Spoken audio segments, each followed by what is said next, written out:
AP మంత్రి నిమ్మల రామానాయుడు మీడియాతో మాట్లాడుతున్నారు. ఆ లైవ్ చూద్దాం. తెలుగుదేశం ఈరోజు తెలుగుదేశం జనసేన బీజేపీ ఎన్డీఏ ప్రభుత్వం. అందుచేత అసెంబ్లీలో ఏ ప్రాజెక్టు మీదైనా ఏ ఇరిగేషన్ మీదైనా చర్చకి వేళ మేము సిద్ధంగా ఉన్నాం. రండి అసెంబ్లీకి వచ్చి చర్చించండి.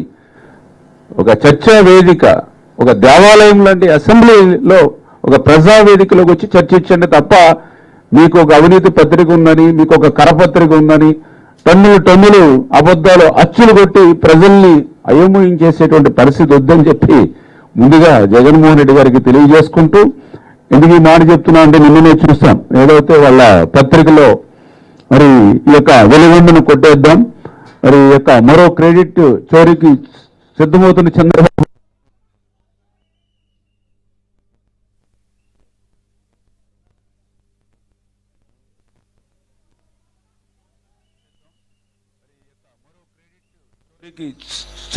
చంద్రబాబు నాయుడు అని ప్రాజెక్టు పూర్తి చేయకపోయినా, మరి దాంట్లో వాళ్ళు మేధావులే, అంటే ప్రాజెక్టు పూర్తి అవ్వలేదు అని ఒక రకంగా ఆయన జగన్మోహన్ రెడ్డి గారే అంగీకరించినట్టుగానే ఆ హెడ్డింగ్ కనపడుతూ ఉంది. ప్రాజెక్టు పూర్తి కాకపోయినా చంద్రబాబు నాయుడు క్రెడిట్ అని చోరీ అని చెప్పేసి.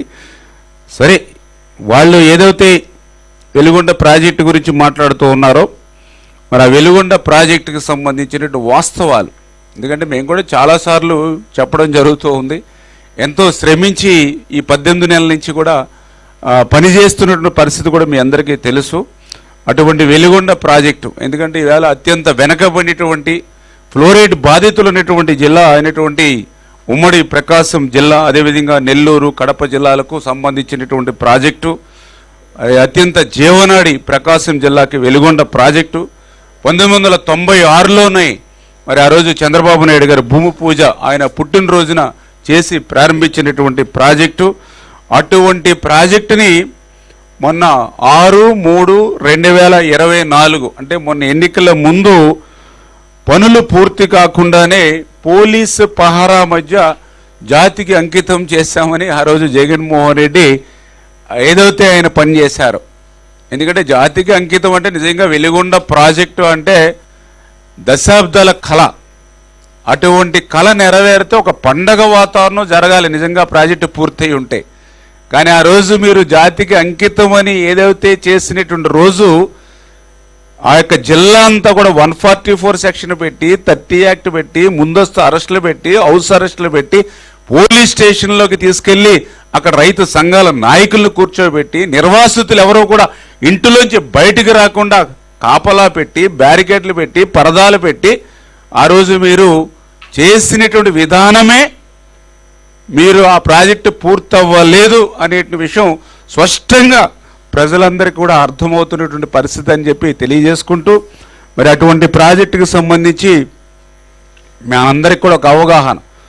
ఎందుకంటే వెలుగొండ ప్రాజెక్టుది నేను కూడా ఈ 18 నెలల కాలంలో చాలాసార్లు ఫిజికల్గా కూడా విజిట్ చేయడం జరిగింది, చాలాసార్లు రివ్యూ చేయడం జరిగింది. గౌరవ ముఖ్యమంత్రి నారా చంద్రబాబు నాయుడు గారు కూడా ప్రతి 10 రోజులకి 15 రోజులకి వెలుగొండ మీద కూడా ఎప్పటికప్పుడు రివ్యూ చేస్తూ ఖచ్చితంగా 2026 కల్లా ఈ యొక్క వెలుగొండను పూర్తి చేయాలనేటువంటి ఆలోచనతో చంద్రబాబు నాయుడు గారు ఇచ్చినటువంటి మార్గ నిర్దేశకం అనుగుణంగా మేము కూడా పనిచేస్తున్నాం. అందులో భాగంగానే ఒకసారి మీ ద్వారా ఆంధ్రప్రదేశ్ రాష్ట్ర ప్రజలకు కూడా ఒక అవగాహన కోసం ఏదైతే వెలుగొండ ప్రాజెక్టు మీ అందరికీ తెలుసు, ఏదైతే శ్రీశైలం రిజర్వాయరు, మరి ఆ శ్రీశైలం రిజర్వాయర్ తర్వాత ఇక్కడే మనకి హెడ్ వర్క్స్ ఉంటాయి, శ్రీశైలం హెడ్ వర్క్స్. ఎందుకంటే ఈ శ్రీశైలంలో వాటరు మనకి ఈ టన్నెల్లోకి రావాలంటే హెడ్ వర్క్స్ దగ్గరే గేట్స్ కానీ వింగ్స్ కానీ ఇవన్నీ కూడా ఉంటాయి. ఈ హెడ్ వర్క్స్ కంప్లీట్ అవుతేనే వాటర్ని మనం క్లోజ్ చేసుకోవడం కానీ లేకపోతే వదులుకోవడానికి కానీ అవకాశం ఉంటుంది హెడ్ వర్క్స్. దాని తర్వాత టన్నెల్ 1, టన్నెల్ 2 మనకి 2 టన్నెల్స్ జంట సొరంగాలు ఉన్నటువంటి పరిస్థితి ఈ ప్రాజెక్టుకి.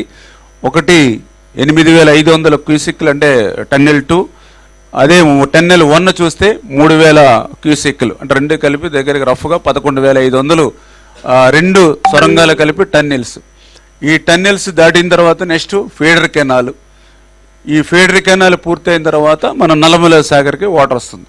ఈ నల్లమల సాగర్లో కూడా ఎక్కడ చూసినా చుట్టూ సరౌండింగ్ అన్నీ కూడా మరి రెగ్యులేటర్స్ అన్నీ కూడా కన్స్ట్రక్షన్ చేసుకుని అక్కడి నుంచి మనం ఈ యొక్క కెనాల్స్కి మనం వాటర్ ఇచ్చేటువంటి పరిస్థితి ఉంటుంది. వాస్తవంగా ఇది అంటే మనకు శ్రీశైలంలో వాటర్ ఉండి ఇక్కడ హెడ్ రెగ్యులేటర్ పూర్తయి, ఈ హెడ్ రెగ్యులేటర్ పూర్తయిన తర్వాత టన్నెల్ 1 టన్నెల్ 2 పూర్తయి ఇక్కడికి వాటర్ వస్తే ఈ టన్నెల్స్ నుంచి ఫీడర్ కెనాల్ అంటే ఈ టన్నెల్స్ మరి 18 కిలోమీటర్ల టన్నెల్స్, ఇవి చాలా పొడవైనటువంటి కిలోమీటర్లే. ఎందుకంటే నేను కూడా మొన్న టన్నెల్లోకి లోపలికి 17 కిలోమీటర్ల వరకు వెళ్ళాం. వెళ్ళడానికి 2 అవర్స్, రావడానికి 2 అవర్స్ బై వెహికల్ పట్టినటువంటి పరిస్థితి.